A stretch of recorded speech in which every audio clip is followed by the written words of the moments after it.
يلد ولم يولد ولم يكن له كفوا أحد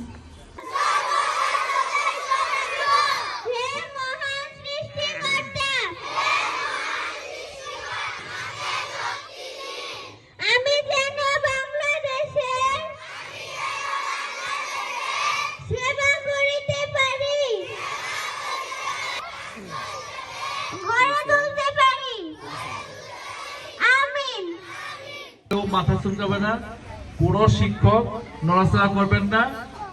যে